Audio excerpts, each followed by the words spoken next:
사랑하는 영락교회 지체들에게 주 안에서 평화 인사를 전합니다. 오늘은 2025년 4월 8일 화요일입니다. 오늘의 묵상 본문은 마태복음 15장 21절로 39절까지의 말씀입니다. 오늘 본문 말씀 21절부터의 말씀은 이렇게 시작합니다. 예수께서 거기서 나가사 두로와 시돈 지방으로 들어가시니, 오늘 말씀은 가나안 여인의 믿음에 관한 말씀이죠. 너무나 유명하고 잘 알려져 있는 그런 말씀 가운데 하나입니다. 예수께서 거기서 나가사, 거기가 어디였는가는 정확히 알 수 없지만 많은 성서학자들은 가버나움으로 이렇게 추정합니다. 왜냐하면 갈릴리 호수, 우리 팔레스타인 지역의 지도를 보면은 남북으로 길게 뻗은 사해가 있고, 그리고 그것을 요단강이 남북으로 쭉 연결이 되어서 북쪽에 동그란 갈릴리 호수, 그것도 크기 때문에 갈릴리 바다라고 불리는 호수가 있는 거죠. 그 갈릴리 바닷가의 가장 북쪽에 있는 도시, 이 갈릴리의 대표하는 도시 수도가 가버나움이죠. 가버나움이었다는 그건 없지만 가버나움이 아니었을까 이렇게 보고 있는 것이죠. 거점 도시니까. 거기서 나가서 두로와 시돈 지방으로, 그러니까 이 가버나움을 기점으로 보면 지금의 이제 레바논 지역이죠. 그쪽으로, 이 서북 방면으로, 지중해 연안 쪽으로 이동하셨다라는 겁니다. 두로와 시돈 지방으로. 갈릴리의 사역이 성공적이지 못했다, 이런 평가일 수도 있겠고, 또 헤롯의 직접적 위협, 아직 주님의 때가 오지 않았는데 그런 그 세례 요한의 죽음으로 인한, 거기서 그 헤롯의 핍박을 피하려고 하는 그런 의미도 들어있을 수 있겠죠. 주님이 두로와 시돈 지방으로 들어가셨다. 그런데 지경에만 계셨을 것이다, 이렇게. 왜냐하면 그 말씀이 나는 이스라엘 집에 잃어버린 양 외에는 다른 데로 보내심을 받지 아니하노라 라는 24절 말씀 때문에 그렇게 해석하는데, 오늘 말씀의 본문의 뜻을 보면 이방의 여인을 구원하는 이야기잖아요. 그리고 베레아 지역의 사역, 15장의 이 중반부터 시작해서 20장까지가 계속 베레아 사역이라고 불리는, 갈릴리 사역을 넘어서 베레아 사역으로 나가는데, 베레아 지역이라는 건 요단강의 동편을 이야기하는 거죠. 그 출애굽 시대와 그 여호수아에 보면 이제 베레아 지역이 그 이스라엘의 지경이지만 그 이후로 늘 이제 이방 땅이었습니다. 암몬과 모압의 지역이죠. 그래서 이때는 완전히 이방 지역이고, 이방 땅에서 사역을 하고 계시다는 사실을 이제 볼 수 있죠. 그런 취지에서 본다면 이제 두로와 시돈 지방에 들어가셨다라는 의미는 단순한 도피의 의미가 아니라, 피신의 의미가 아니라, 은둔의 의미가 아니라 주님의 복음 사역에 이방을 향한 사역이다라고 보는 거죠. 그래서 오늘 말씀 가운데 32절부터 39절에 나오는 4,000명을 먹이시는 7병이어의 기적이 있죠. 5병이어의 기적에 대립되는 7병이어의 기적은 이방인을 먹이시는, 5병이어의 기적, 5,000명을 먹이셨던 그 기적의 기사가 이스라엘을 향한 것이라면, 오늘 4,000명을 먹이시는 이 32절부터의 이 의미가 이방인을 가리킨다, 이렇게 보는 겁니다. 두로와 시돈 지방으로 들어가셨는데 22절에 가나안 여자라는 건 이방인 여자죠. 이방인 여자가 그 지경에서 나와 소리질러 이르되 주 다윗의 자손이여 나를 불쌍히 여기소서. 이방 여인인데 와서 주 다윗의 자손이여라는 건 우리 이사야의 말씀에 나오는 것처럼 메시아를 말하는 거죠. 메시아여, 이런 말입니다. 메시아의 고백을 드리고 있는 거예요. 나를 불쌍히 여기소서, 불쌍히 여겨주시옵소서, Have mercy on me, 나를 불쌍히 여겨주시옵소서 라고 소리를 질렀다는 겁니다. 그렇게 예수님이 가고 제자들이 함께하고 있고, 또 무리가 따르니까 가까이 접근할 수가 없으니까 멀리서 막 소리를 지르는 거죠. 주 다윗의 자손이여, 그리스도여, 이런 고백이죠. 그리스도여, 저를 불쌍히 그리스도여, 저를 좀 불쌍히 여겨 주십시오 라고 소리를 지르면서 이방 여인이 쫓아왔다는 거예요. 내 딸이 흉악하게 귀신 들렸나이다. 카코스라는 말인데, 흉악하다라는, 그러니까 귀신이 흉악하게 들렸는지 곱게 들렸는지 어떻게 합니까? 그 귀신 들린 상태를 의미하는 거겠죠. 몹시 상태가 좋지 않은, 천사의 위계가 있는 것처럼 이제 마귀에도 위계가 있는 거죠. 마귀에도 등급이 있고 이름들이 쭉 있고 그걸 구체적으로 알 필요도 없고 알 가치도 없지만은 이제 그런 게 있어서 하이어라키가 있는 거죠. 그래서 굉장히 그 고차원적인 예수님을 시험하는 이제 그런 마귀가 있는가 하면 아주 저급한 이제 그런 마귀도 있는 것으로 보여요. 그래서 그 귀신이 들렸는데 뭐 그런 것이 아닐지라도 귀신 들려가지고 삶이 뭐 나름대로 아름답게 피워내려고 그런 것이겠습니까? 예, 그런 것일 리가 없겠죠. 예, 그런 것일 리가 없겠죠. 그런 것이 아니라 예, 그 삶을 파괴하는 거잖아요. 예, 그래서 그냥 난장판을 만드는 거죠. 그래서 마귀들이 들어가는 곳은 난장판이 돼요. 그러니까 삶이 그냥 완전히 무너진 거죠. 그 딸이 그러는 그 딸의 그 귀신 들린 그 아픔을 이 어머니의 아픔이라는 게 어미의 아픔이라는 게 어떤 것이겠습니까? 본인이 그 고통받는 것보다 더 고통스러웠겠죠. 그래서 얼마나 답답하고 힘들었으면 그리고 유대인들이 이방인들을 어떻게 알고 어떻게 대한다는 것도 잘 알고 있죠. 그런데 그걸 무릅쓰고 나온 거예요. 유대인들이 모여있는 곳에. 소리를 질러 외치는 겁니다. 그리스도여 나를 불쌍히 여겨주십시오라는 자비를 구하는 거죠. 귀신이 아무나 들리는 게 아니죠. 뭐 건강하게 잘 살아가고 있는데 귀신이 덥석 들어오고 이런 게 아닙니다. 멍에와 굴레를 쓰고 사람이 자기가 무너지고 거짓으로 오래 살고 특별히 보면 외로움 속에 단절된 삶, 단절되고 고립되고 불안과 두려움 속에 살고 그런 사람들이 마귀의 유혹에 넘어가게 되는 거죠. 마귀와 교제가 시작되고 어느 순간 인격이 마귀에게 탈취당하는 것. 이걸 귀신 들렸다고 얘기하는 거잖아요. 그러니까 단순히 딸이 귀신 들린 게 아니라 뭔가 삶의 지경이 완전히 무너졌다라는 것을 짐작해 볼 수 있겠죠. 삶에 아무 희망이 없는 화목하고 뭐 그리스도 이름을 모른다고 해서 하나님을 모른다고 해가지고 화목하게 살아가고 있는 열심히 살아가는 가정 가운데 귀신이 들어가서 난장판을 만들지 못합니다.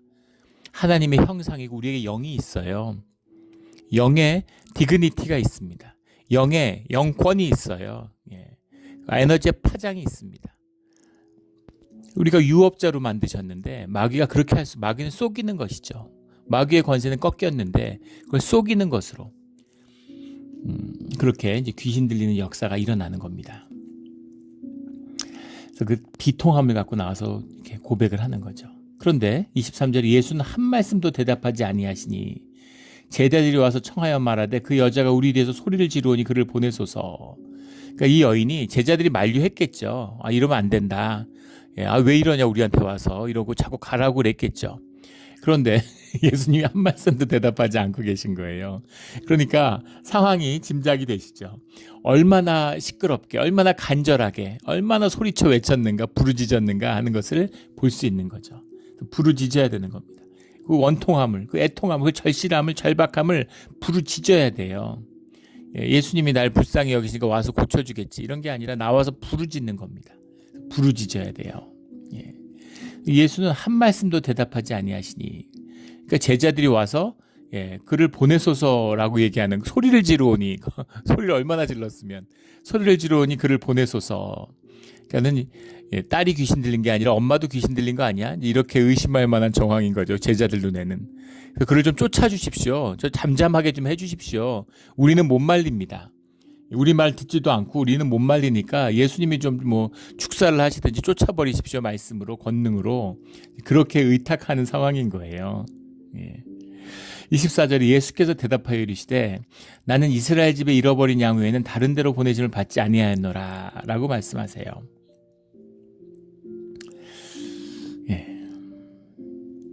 근데 25절에 여자가 와서 예수께 절하며 이르되 그러니까 예수님이 오라고 허락을 하신 거죠. 물리적으로 뭐 여자인데 여자 한 명이 오는데 제자들이 막을 수 있었겠죠. 접근하지 못했으니까 소리 지르지 않았겠어요.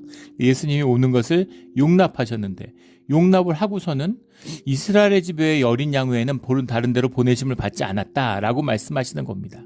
왜 이렇게 말씀하셨을까? 뭐 혹자는 뭐 바리새인과 사두개인들 예루살렘에서 내려온 이 심사팀 이 내사팀이 쫓아다니고 있기 때문에 그들을 의식했을 것이다. 주님이 안식일에 그 벽실을 먹은 제자들을 옹호하시고 내가 안식일의 주인이다 라고 말씀하시는 주님이 그 바리새인들을 두고 서기관들을 두고 독사의 자식들이라고 말씀하시는 주님이 그 이스라엘 사람들 눈치를 봤다? 말도 안 되는 소리죠. 그러니까 예수님 왜 이런 말씀을 하셨을까? 주님이 잃어버린 이스라엘의 어린 양들을 위해서 보내심을 받은 건 맞죠.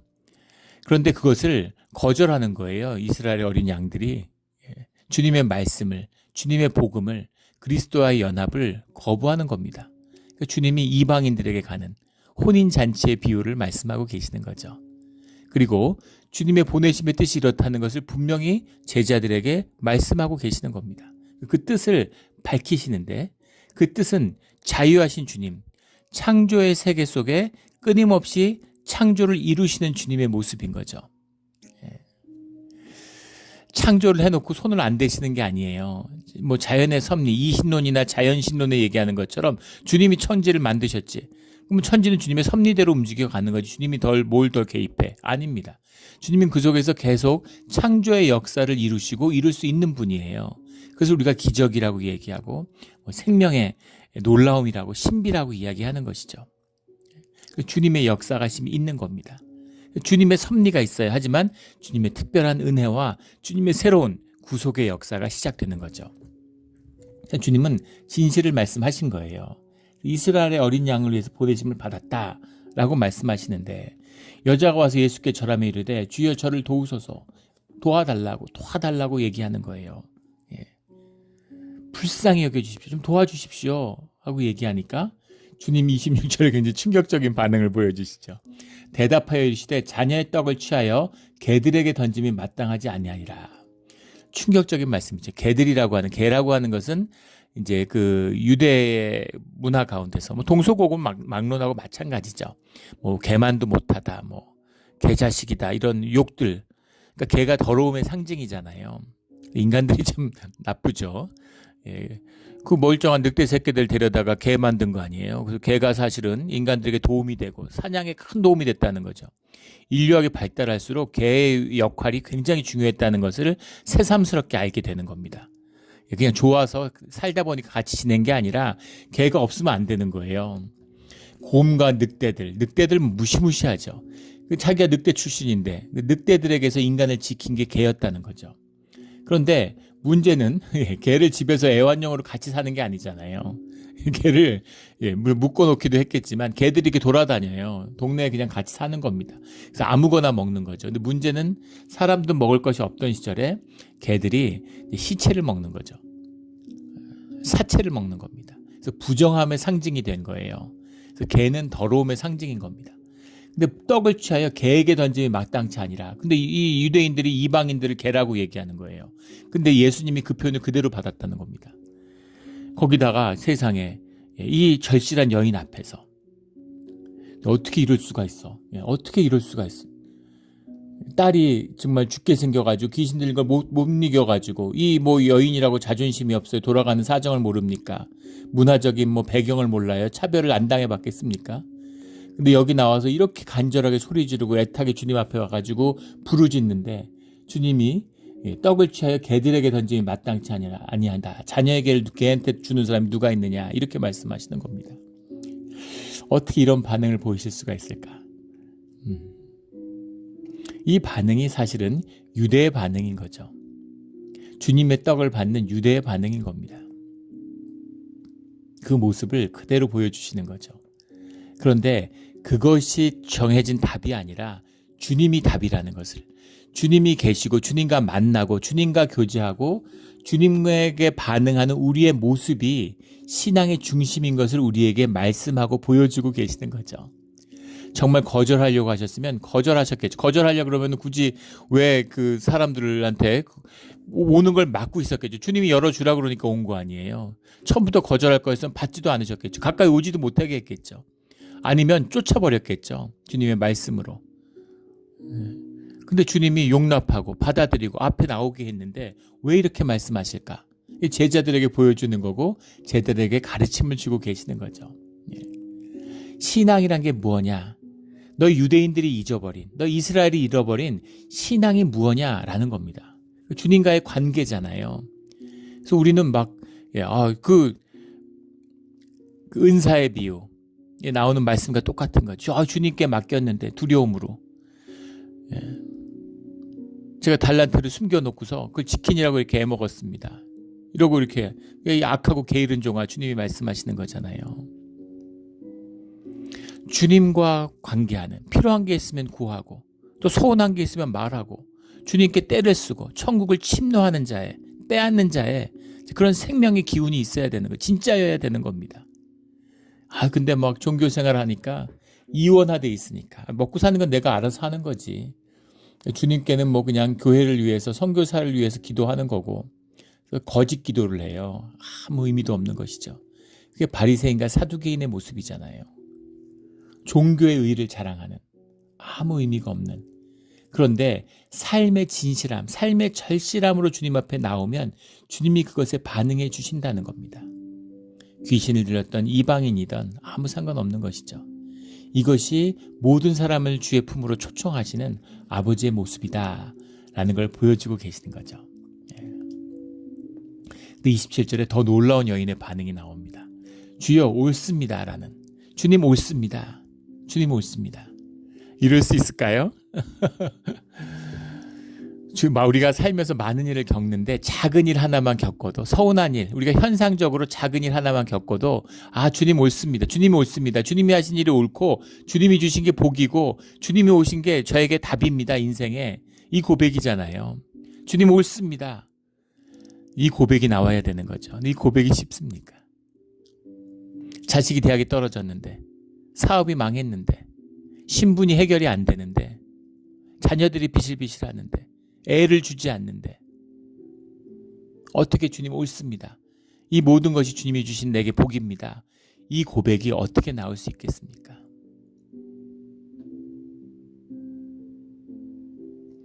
그런데 오직 주님이 내 삶의 답이고 그것이 정답이고 그것이 옳은 일이고 그것이 주님의 공입니다 라는 고백을 드리는 거죠.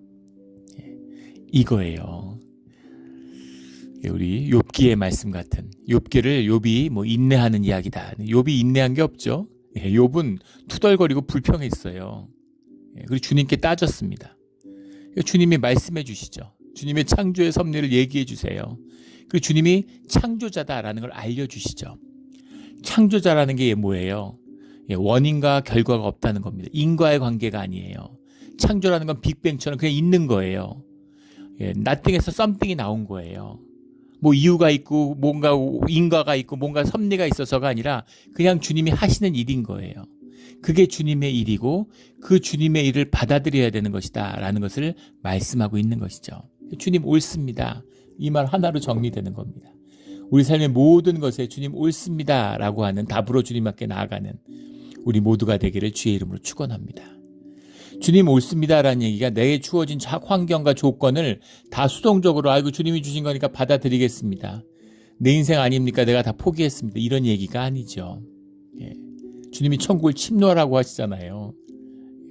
악착같이 살아내야 되고 결사적으로 주님께 붙들고 주님께 나와야 되는데, 주님이 옳습니다라는 고백이 있어야, 주님의 주권을 인정해야, 주님이 나의 주인이 되어 주셔야 종된 우리 삶에 주님의 역사가 나타난다는 거죠.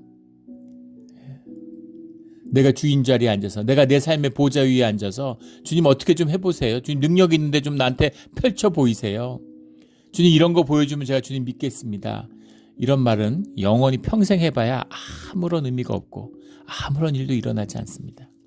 교회를 평생 다녀도 주님의 은혜를 일도 맛보지 못하는 그런 종교의 비극인 것이죠. 주님 옳습니다. 개들도 제 주인의 상에서 떨어지는 부스러기를 먹지 않습니까? 부스러기도 좀 주십시오 라는 고백을 드리는 거예요. 28절, 이에 예수께서 대답하시되 여자여 내 믿음이 크도다. 내 믿음이 크도다. 야, 네가 이런 믿음을 갖고 있구나 하고 칭찬하신 거죠. 너희가 제자들에게 겨자씨만한 믿음이 있어도 산을 옮길 거다 라고 말씀하셨는데, 이 이방 여인에게서 네 믿음이 크구나. 성경을 할까요? 말씀을 할까요? 신학을 할까요? 율법을 할까요? 그런 거 몰라도 돼. 믿음이 큰 것이죠. 그리고 주님을 아는 겁니다. 주님을 아는 자에게, 부모를 아는 자에게 아버지가 주시는 자녀에게, 그게 말씀이잖아요. 그래야 말씀이 열리는 겁니다. 뭐 성경 공부하고 신학 박사 받는다고 성경 지식을 얻는다고 해서 그래서 뭐가 열리고 아는 게 아니에요. 성경 공부 평생 해보십시오. 믿음이 한치도 자라지 않아요. 믿음이 있는 자가 성경 공부를 할 때 그 믿음에 유익이 있는 겁니다. 반대인 거죠. 내 믿음이 크도다. 내 소원대로 되리라. 여기 또 엄청난 말씀을 더해 주시는 거예요. 내 소원대로 되리라는 원문의 뜻은 네가 원하는 바대로 받는다, 이런 말입니다. 정확한 원문은 기억이 안 나는데 내 소원대로 되리라, 대호대이란가 뭐 이런 말씀인데, 원하는 대로 받는다. 원하는 대로 받는다. 주님이 우리의 필요를 채워주시죠. 니드대로, 필요대로 주시는 거지 원하는 대로 주지 않으세요. 예. 주님은 우리의 니드를 채우시는 분이지 원트를 채우시는 분이 아닙니다. 이 세상에 와서 우리가 삶의 고난 가운데 삶을 살아가는 광야의 비밀이죠. 예. 먹을 만큼 채워주시지 쌓아놓게 하지 않으세요. 원트를 채우지 않으신데 너의 원하는 대로 되리라, 이렇게 말씀하신 거예요. 이것도 엄청난 축복입니다. 주님이 이런 말씀을 받을 수 있다. 이거 어마어마한 것이죠. 내 소원대로 되리라. 믿음의 사람에게 주시는 주님의 큰 축복이죠. 그때로부터 그 딸이 나으니라. 바로 그때 그 고백과 주님의 말씀이 만날 때, 이 여인의 고백과 주님의 말씀이 만나니까 그때로부터 이 실제하는 하나님의 은혜와 하나님의 권능이 우리의 삶의 자리에 실제화되었다라는 거죠. 주님의 창조의 역사가 이 창조된 세계 가운데 또 새롭게 시작되는 겁니다. 이 주님의 권능과 주님의 역사의 비밀이죠. 귀신을 쫓으면 일곱 귀신 온다, 주님이 말씀하셨잖아요. 이 귀신을 쫓았다는 의미가 뭐겠습니까? 이 여인의 삶이 회복되었다. 이 여인이 괜히 이렇게 귀신 들리고 가족이 뭔가 일이 있었겠죠. 집이 완전히 풍지박산난 뭔가 사연이 있을 겁니다. 그 모든 사연이 치유되고 회복되고 그것을 다스리는 권세가 이 여인에게 함께하게 되었다라는 뜻이 들어있는 거죠. 그 증거가 2세기의 초대교회의 중요한 교부라고 부리는 초대교회의 이제 감독들이죠. 교회 지도자들이었던 사람들이 있는데 교부라고 불리는, 가르침을 하는 클레멘트라고 하는 그 신학사, 기독교 역사에서 굉장히 중요한 인물입니다. 그 클레멘트가 설교문이 남아있는데 거기 보면 이 모녀에 대한 이야기가 기록되어 있어요. 엄마의 이름은 유스다였고 딸의 이름은 베레니게였다라는 겁니다. 기독교 역사의 기록에 여인들의 이름이 엄마 이름도 나오고 딸의 이름도 나와요. 그 의미는 뭐겠습니까? 이들이 초대교회에서 굉장히 중요한 교회의 지도자들이고 일꾼들이었다는 거예요. 누구나 아는 겁니다. 아, 세상에. 유스다가 바로 가나안 여인이 유스다였어? 아, 그 귀신 들려서 그 힘들게 했다는 그 유스다 딸이 베레니게였어? 이런 거죠.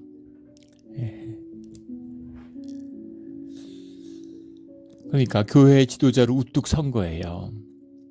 더 말할 필요가 없는 거죠. 삶의 모든 문제를 다스리는 그런 권세 가운데, 믿음 가운데 살아갔다는 겁니다.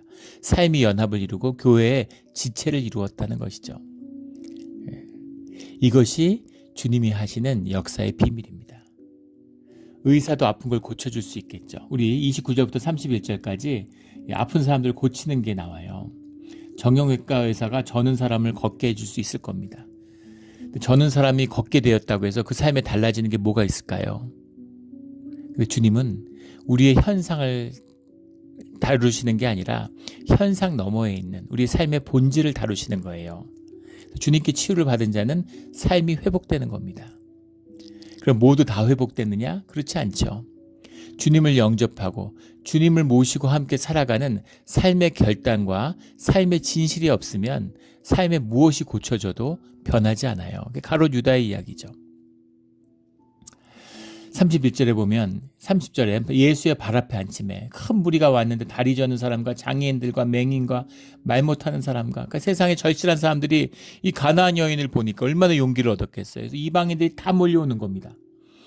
하여간 만나면 나을 수 있다는 그 믿음을 갖고 나오는 거죠. 그러자 31절에 말 못하는 사람을 말하고 장애인이 온전하게 되고 다리 저는 사람이 걸으며 맹인이 보는 것을 무리가 보고 놀랍게 여겨 이스라엘의 하나님께 영광을 돌리니라. 주님께 감사했다는 거죠. 주님이 함께 하시니까, 주님이 하시는 일이라는 것을 예수님을 통해서 보았다는 겁니다. 아픈 게 나았는데 이스라엘 하나님께 영광을 돌릴 수 있을까요? 성령이 함께하게 한다는 증거죠. 코이노니아가 일어난다는 증거입니다. 이 사람들이 퍼져나가서 이방 교회의 씨앗이 되었던 거죠. 주님의 역사입니다. 종교 지식이 없는 사람들은 예수님을 만나니까 주님을 영접해요. 근데 종교 지식이 머리에 가득 찬 종교인들은 주님이 와서 말씀을 하고 이적을 하니까 주님을 죽일 궁리를 하는 겁니다. 모함을 하고 덫을 놓고 함정에 빠뜨리려고 함정을 파는 거예요. 이게 종교입니다. 종교가 아름답고 뭐 신성하고 대단해 보이지만 결국은 마귀의 하수고 세상의 일부일 뿐이라는 거죠. 종교에는 소망이 없어요. 종교를 버려야 되는 겁니다.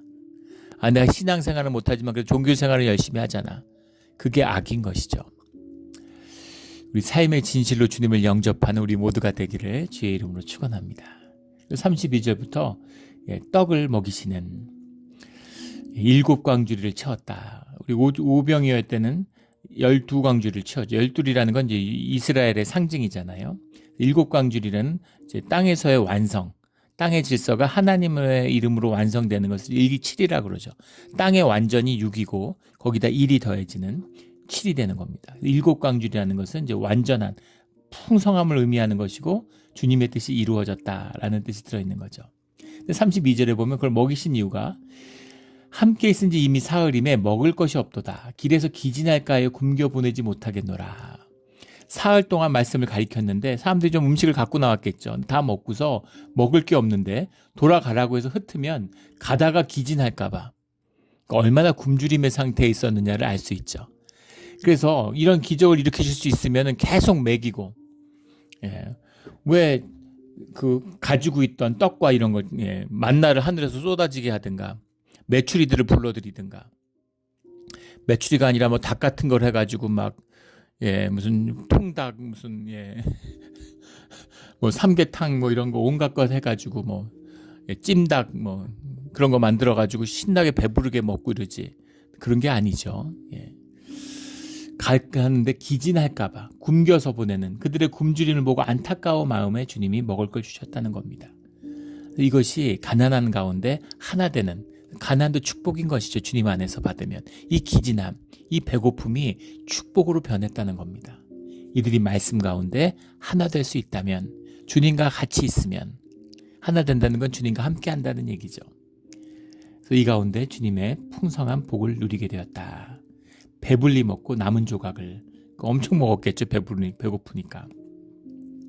배불리 먹었고 남은 조각이 7광주리에 찼다. 넘치도록 풍성했다. 이게 주님이 주신 은혜예요. 주님의 은혜를 나누면 점점 더 풍성해집니다. 근데 인색해지면, 삶에 인색해지면 점점 더 은혜가 메마르고 인색해져요. 찌들고 찌드는 겁니다. 이민 사회의 비극이죠. 이민 와서 다 힘들게 고생하고 살다 보니까 사람들이 전부 다 강팍해져요. 인색해지는 겁니다. 그래가지고 뭐 집도 좋은 집 살고 밀년이 넘는 집에 살고 뭐 좋은 차 타고 다니고 이러는데, 그런데 먹는 거 아끼고 막 이러는 거예요. 더 비참한 건 그게 유업이 돼서 자식들이 그걸 물려받는 겁니다. 심령이 찌들고 가난해요. 그래갖고 의사 되고 변호사 되고 돈 잘 버는데, 근데 세상 가진 찌질한 짓은 다 하고 인색하고 나중에 가장 큰 피해자가 부모가 되는 거예요. 힘들게 해서 자녀 이제 의사 만들고 변호사 만들었더니만은 부모에게 손 벌리고, 부모 돈 없으면 부모 우습게 알고 부모한테 인색하게 대하고 이렇게 되는 겁니다. 비극이죠. 저주예요. 풍성하게 나누어지는, 정성으로 섬기는 그 가운데 주님의 은혜가 더해져서 은혜를 더하는 겁니다. 우리 10여 년 전에 우리 교회 영락교회 처음 왔을 때, 교회가 뭐 질서가 무너지고 어려움이 있고 강팍해진 것도 있겠지만 아주 인색했어요. 그래가지고 뭐 음식도 그렇고 먹는 것도 그렇고, 심지어 뭐 그걸 가지고 뭐 그 예산을 뭐 얼마를 하느냐, 그리고 자꾸 애찬 때문에 갈등이 일어나고, 뭐 깍두기 먹냐 김치 먹냐 이런 거 갖고 다투고. 근데 어떻게든 뭐 이걸 안 하려고 그러는 거죠. 그리고 음식도 뭐 싸주는 것도 없고, 그 양도 부족하게 하고, 아주 은혜가 없었습니다. 그런데 풍성하게 나눠주고 교회 은혜가 회복되니까 먹는 게 넘쳐나잖아요. 항상 싸주고. 우리 교회 앞에 탁자에도, 교육관 탁자에도 지금 음식이 수두룩하게 쌓여 있어요. 과일도 맨날 보면 수두룩하게 쌓여 있고, 싸가라고 매 사람들이 싸가잖아요. 싸가는데 점점 더 풍성해지는 거죠. 우리 유스그룹의 영원히 아르바이트 해가지고 돈 받으니까 교인들을 음식 대접하겠다고 자기가 음식을 준비해 오잖아요. 참 그걸 보면서 감사했습니다. 가족이 되니까. 저도 마찬가지죠. 뭐 가서 좋은 음식 같은 거 대접받고 그러면 애들 생각나죠. 이거 좀 싸가서 애들 먹이면 좋겠다, 이런 마음 들잖아요. 좋은 게 있으면 나누고 싶은 거죠. 이게 주님이 주신 은혜예요. 배불리 먹고 남은 조각을 7광주리에 채우는 것입니다. 늘 우리 가나안 여인처럼 소원대로 주님의 은혜가 이루어지고, 어떤 일이 있어도 선하게 반응함으로 내게 일어난 모든 일은 나에게 복이다라고 하는 주 안에서의 고백을, 그 모든 문제는 주님이 다스릴 수 있다라고 하는 선한 고백을, 주님과 하나 될 때 그 모든 것이 우리 삶에 실제화된다고 하는 그런 진실을 믿음으로 붙드는 우리 신앙이 되어서 모든 고난이 축복으로 변하는, 충분히 먹고 7광주리를 차는 그런 우리의 삶의 자리가 되기를 예수 그리스도 이름으로 축원합니다. 아멘. 기도드리겠습니다. 하나님 아버지, 감사합니다. 우리의 부족함을 아시오니, 우리의 연약함을 아시오니 주님 예수 그리스도여 불쌍히 여겨주시옵소서. 불쌍한 삶을 살았습니다. 이미 나서 정말 연약하고 바닥까지 내려가고 마음이 무너져서 정말 어려운 삶을 살았습니다. 주님, 우리와 함께하여 주시고 불쌍히 여겨주시고 우리 삶에 일어났던 모든 어려운 일들을 다 주 안에서 축복으로 바꾸어 주시옵소서. 감사하며 예수 그리스도의 이름으로 기도드렸습니다. 아멘.